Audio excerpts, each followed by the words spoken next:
Waylander, Chapter 10. The town of Chptr sprawled across a clearing between two hills in the southwest of Chptr.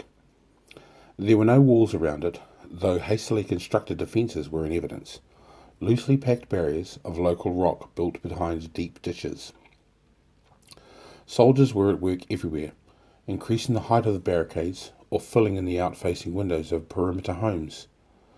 But all work ceased as Karnak, now at the head of the column, led the wagons into the town. "Welcome back, General," shouted one man, sitting back on the wall he was building.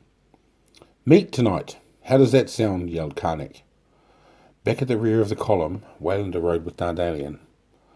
"Another great Karnak victory," observed Waylander.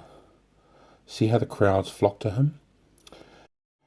You would think he defended Masson himself. Where is Gellin in this moment of triumph?" "Why do you not like him?" asked Dardalian. "I do not dislike him, but he is a poser." "Do you not think he needs to be? He has a demoralized army, a force in need of heroes." "Perhaps." Waylander cast his eyes over the defences. They were well planned, the ditches deep enough to prevent a force of horsemen from charging the town, and the walls strategically placed to allow archers to inflict heavy losses on an attacking army. But they were useless in any long-term encounter, for they were neither high nor strong, nor were they linked. It was not possible to turn Chptr into a fortress, and Waylander guessed the defences were more for the town's morale than for any genuine attempt to fight the Vagrians. Once through the outer defences, the wagons pulled into the centre of Chptr. The buildings were mainly of white stone, hewn from the Dalnock Mountains to the north. Mostly single-storey dwellings, the town was built around an old fort villa at the centre, which was now the Hall of Council and Eagle's headquarters. Waylander reined in his horse as the column entered. "I will find you later," he called to Dardalian, then rode to the eastern quarter. Since his meeting with Karnak, he was no longer guarded, but he still proceeded cautiously, checking several times to see if he was being followed. The houses were poorer here, the walls painted white to imitate the grand granite and marble homes of the northern quarter, but the stone was inferior quality. Waylander rode to an inn near the Street of Weavers and left his mount in the stable at the rear. The inn was crowded, the air thick with the smell of stale sweat and cheap beer. He pushed his way through to the long wooden bar, his eyes raking the crowd. The barman lifted a pewter mug as he saw him approach. "Ale?" he asked. Waylander nodded. "I'm looking for Dermist," he said. "Many people look for Dermist. He must be a popular man." "He's a pig, but I need to find him." "Owe you money, does he?" The barman grinned, showing stained and broken teeth. "I am ashamed to admit that he's a friend of mine." "Then you ought to know where he is." "Is he in that much trouble?" The barman grinned again and filled Waylander's jug with frothing ale. "If you are seeking him, you'll find him. Enjoy your drink." "How much?" "Money's not worth that much here, friend, so we are giving it away." Waylander drank deeply. "Tasting like this, you ought to pay people for drinking it." The barman moved away, and Waylander settled his arms on the bar and waited. After several minutes, a thin, hatchet-faced young man tapped his arm. "Follow me," he said. They moved through the crowd to a narrow door at the back of the inn, which opened onto a small courtyard and a series of alleys. The man's slight figure jogged ahead, cutting left and right through the maze, until at last he stopped at a wide door studded with brass. There he knocked 3 times, waited, then twice more, and the door was opened by a woman wearing a long green dress. Wearily she led him to a room at the back of the house, and the young man knocked again. Then he grinned at Waylander and moved away. Waylander placed his hand on the door latch, then stopped. Moving to one side with his back against the wall, he flicked the latch and pushed the door open. A crossbow shaft hammered into the wall opposite, sending a shower of sparks across the corridor. "Is that any way to greet an old friend?" asked Waylander. "A man has to be careful among friends," came the reply. "You owe me money, you reprobate. Come in and collect it." Waylander moved away from the door to the other side of the corridor. Taking 2 running steps, he hurled himself headfirst into the room, rolling forward to his feet with knife in hand as he hit the floor. "Game is over, and you are dead," came the voice, this time from the doorway. Waylander turned slowly. Standing behind the door was a huge bear of a man holding a black crossbow, the bolt aimed at Waylander's stomach. "You're getting old and slow, Waylander," commented Dermot. Lifting the bolt from the weapon, he snapped the string forward and placed the crossbow against the wall.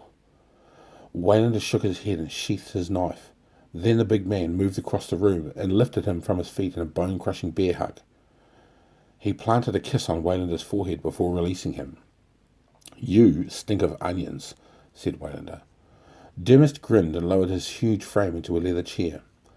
The man was even bigger than the assassin remembered, and his brown beard was shaggy and unkempt. He was dressed as always in a mixture of green and brown homespun wool, which gave him the appearance of a human tree, a thing created from sorcery. Dermot was just under 7 feet tall and weighed more than 3 large men. Waylander had known him for 11 years, and, inasmuch as he trusted any living man, he trusted the giant. "Well, get to the point," said Dermot. "Who are you hunting?" "No one." "Then who is hunting you?" "Just about everyone, but mainly the Brotherhood." "You pick your enemies well, my friend. Here, read this." Dermot delved into an untidy mess of parchment scrolls and came up with a tightly rolled package, sealed with a black circle of wax. The seal was broken. Waylander took the scroll and read it swiftly. 5,000 gold pieces. It makes me valuable." "Only dead," said Dermot. "Hence the crossbow greeting. Professional pride. If times get tough, I can always rely on you, and a price on your wolf's head." "I need your help," said Waylander, pulling up a seat opposite the giant. "Helping will prove you costly." "You know I can pay. You already owe me 6,000 in silver." "Then that is the price." "You don't know yet what aid I need." "True, but that is the price anyway." "And if I refuse?" The smile faded from the giant's face. "Then I will collect the Brotherhood's bounty on you."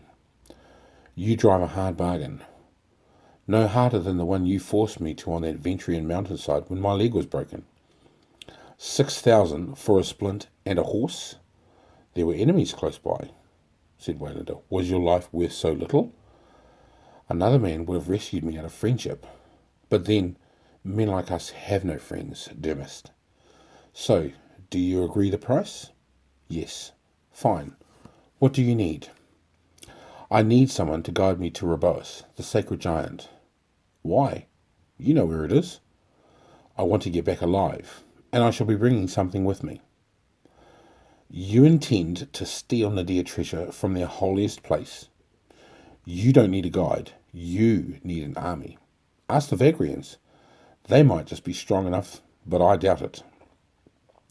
I need someone who knows the Nadir and is welcome in their camps. What I am seeking is not a Nadir treasure. It belongs to the Draenei. But I will not lie to you, Dermot. There is great danger.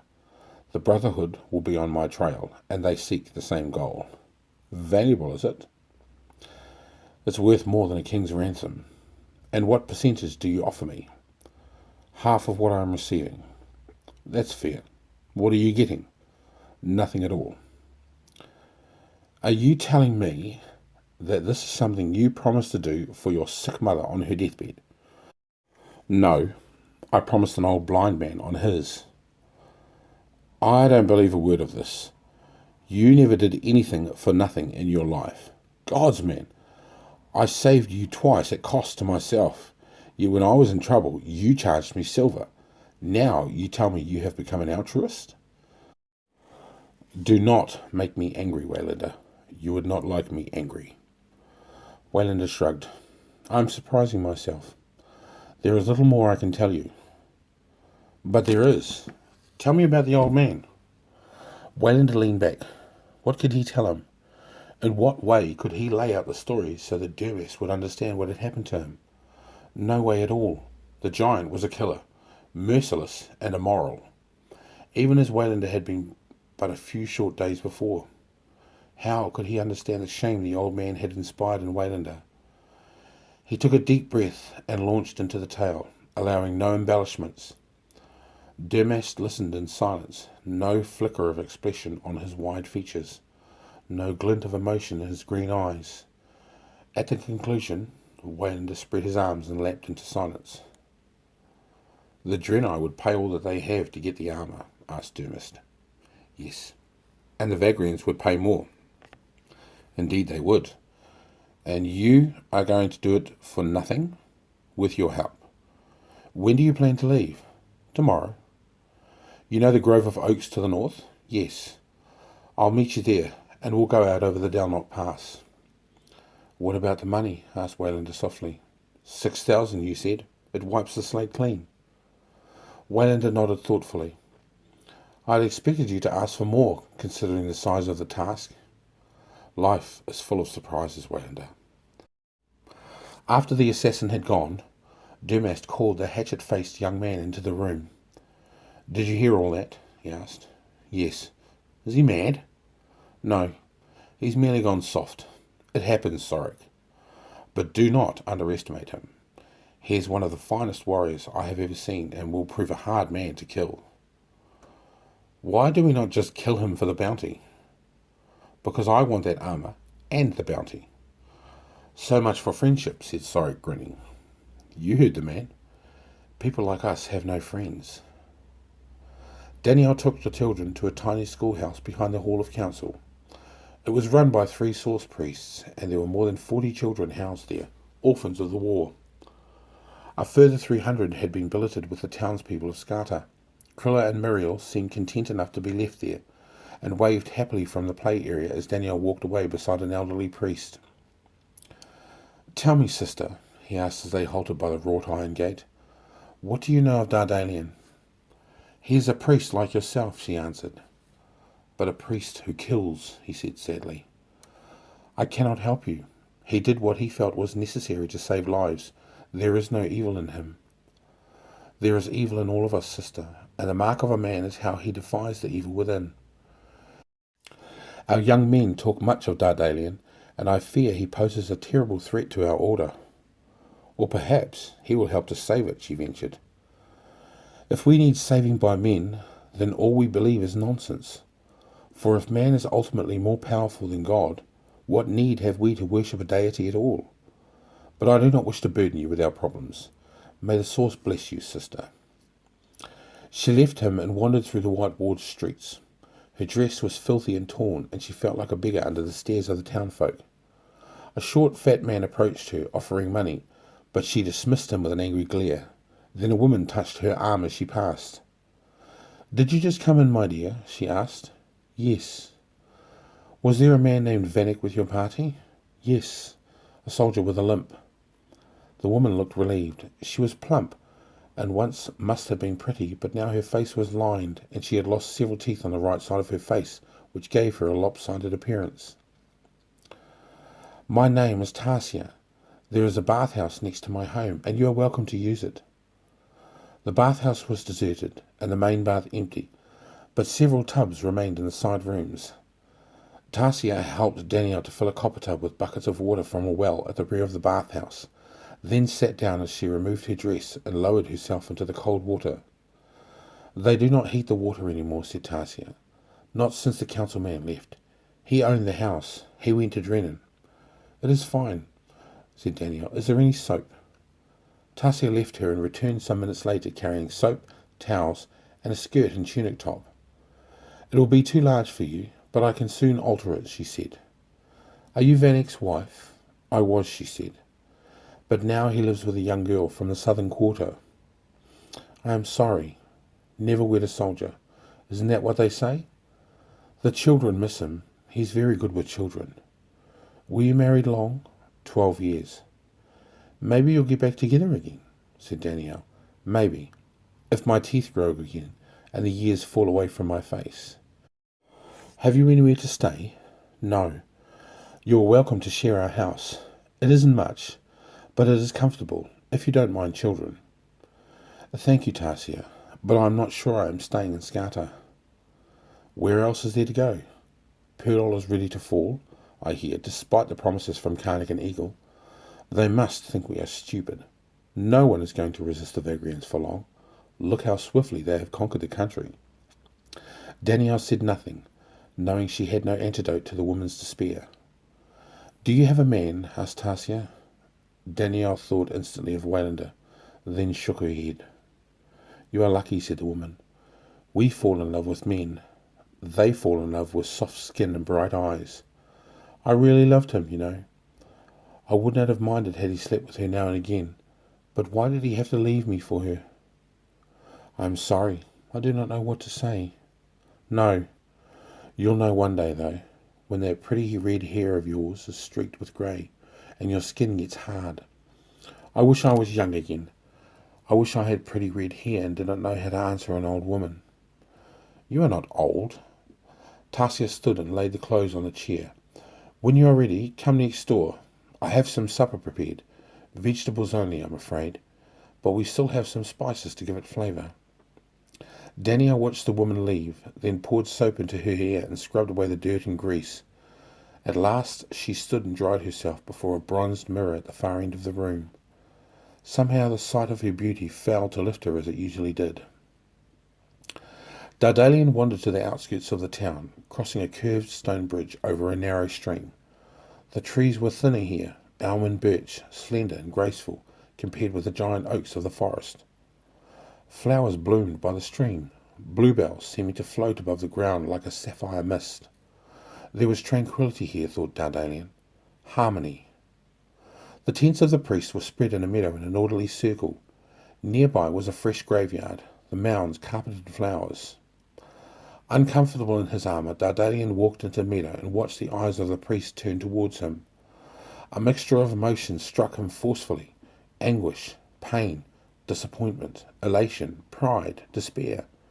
He absorbed them, and he absorbed the mind faces of those who projected the feelings, and he responded with love born of sorrow. As he came near, the priests gathered around him, silently, leaving a path to the tent at the centre of the circle. When he approached, an elderly man stepped from the tent and bowed deeply. Dardalian fell to his knees before the abbot and bowed his head. "Welcome, Brother Dardalian," said the old man softly. "Thank you, Father Abbot. Will you remove the garments of war and rejoin your brethren? It is with regret that I must refuse." "Then you are no longer a priest, and should not kneel before me. Stand as a man, freed of your vows." "I do not wish to be free of my vows."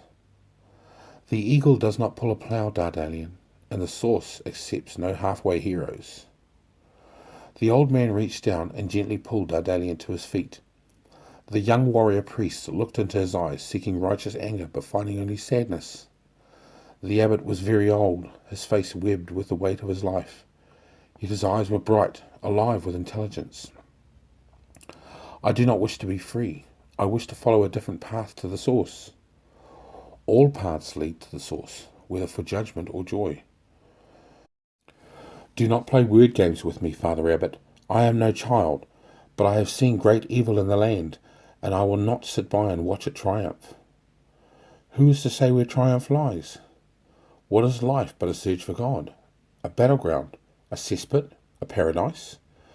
I see the pain you see, and it saddens me. And where I find pain, I bring comfort, and where I find sorrow, I bring promises of future joy. I exist to heal, Dardalian. There is no victory in the sword."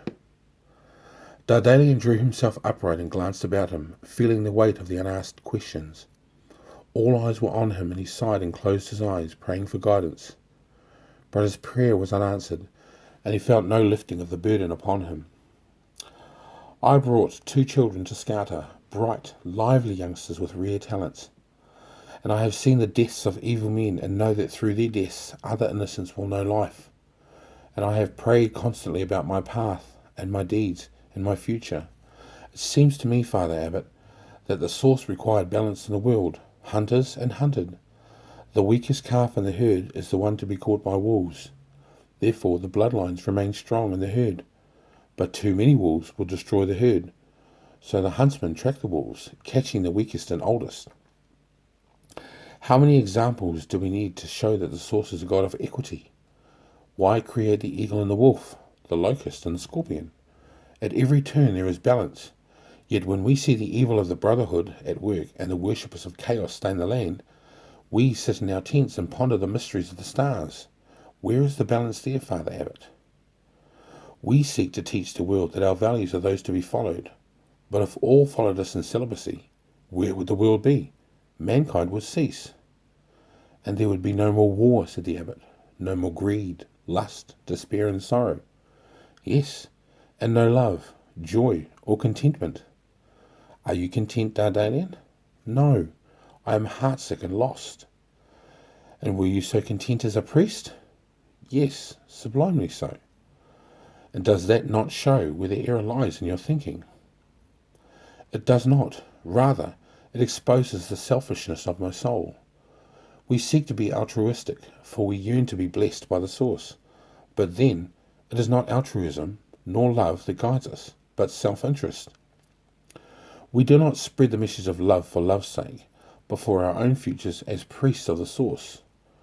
You bring comfort to those in pain. How? How can you understand their pain? We are all cerebral men, living apart from the world of reality. Even our deaths are a moral disgrace, for we welcome them as chariot rides to paradise. Where is the sacrifice? The enemy brings us what we desire, and we accept death from him as a gift of chaos, a stained, bloody, vile gratuity from the devil himself. You speak as one who has been stained by chaos. All that you say is plausible, yet that is the strength of the chaos spirit. That is why he was called the morning star, and is now the prince of lies. The gullible devour his promises as he devours them. I have looked inside you, Dardalian, and I find no evil. But your very purity was your downfall, when you allowed yourself to travel with the assassin Waylander. You were too confident in your purity, and the evil of the man overcame you. I do not see him as evil, said Dardalian. Immoral, cruel, but not evil. You are right, though, when you say he affected me. But purity is not a cloak which can be stained in a storm. He merely made me question values I had accepted. Nonsense, snapped the abbot. He fed you his blood, and therefore his soul, and you became one with him, even as he now struggles against the stain you have placed on his evil. You are joined, Dardalian, like symbiotic twins. He struggles to do good, while you struggle to commit evil. Can you not see it? If we listen to you, then our order is finished, our discipline gone to the winds of the desert. What you ask is selfishness, for you seek safety among the numbers of the source priests. If we accept you, then we lessen your doubt. We will not accept you. You speak of selfishness, Father Abbot. Then let me ask you this. If our lives as priests teach us to abhor selfishness, why do we allow the Brotherhood to kill for us? For if unselfishness means giving up that which we desire in order to help others, then surely fighting the Brotherhood would achieve it. We do not want to fight. We want to die. Therefore, when we fight, we are being unselfish and helping the innocents who would otherwise be slain. Go away, Dardalian. You are tainted beyond my humble counsel. I will fight them alone, said Dardalian, bowing stiffly. As he turned, the priest moved back to allow him a path, and he walked it without turning his head to see their faces, his mind closed to their emotions. Clearing their ranks, he crossed the stone bridge and paused to stare at the stream. He no longer felt uncomfortable in the armour, and the burden was gone from his soul. The sound of footsteps caused him to turn, and he saw a group of priests crossing the bridge, all of them young. The first to come was a short, stocky man with bright blue eyes and close-cropped blonde hair. "We wish to speak with you, brother," he said. Dardalian nodded, and they formed a half-circle around him and sat down on the grass. "My name is Astila," said the blonde priest, "and these of my brethren have been waiting for you. Do you object to communing with us? For what purpose? We wish to know of your life and the change you have undergone. We will best understand that by sharing your memories. And what of the stain to your purity? There are enough of us to withstand it, if such it be." "Then I agree." The group bowed their heads and closed their eyes. Dardalian shuddered as the priests flowed into his mind, and he merged into the oblivion of their mass. A kaleidoscope of memories flickered and flashed. Childhood, joy and torment, study and dreams. The mad rush of images slowed as the mercenaries tied him to the tree and went to work with their knives, and the pain returned. Then, Waylander, the rescue, the cave, the blood, the savage joy of battle and death. the walls of Masson, but through it all the constant prayers for guidance, all unanswered. Nausea swept through him as the priests returned to their bodies. He opened his eyes and almost fell, but sucking in air, he steadied himself. "Well," he asked, "what did you find?" "You were stained," said a sealer. "In the first moment when Waylander's blood touched you, that is why you cut your opponent to pieces. But since then you have struggled, as the abbot pointed out, to restrain the evil." "But you think I am wrong?" "Yes, and yet I will join you. We will all join you." "Why?" "Because we are weak, even as you are weak. Poor priests we have been, despite our struggles. I am prepared to be judged by the source for all my deeds, and if his judgment says eternal death, then so be it. But I am tired of watching my brothers slain. I am sickened by the deaths of the children of the Drenai, and I am ready to destroy the Brotherhood." "Then why have you not done so before now?" "That is not an easy question to answer. I can only speak for myself. But I feared that I might become as one with the Brotherhood, for my hatred was growing.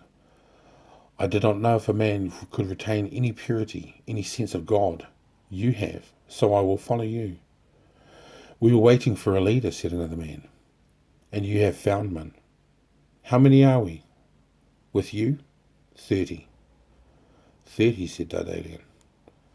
"It is a beginning."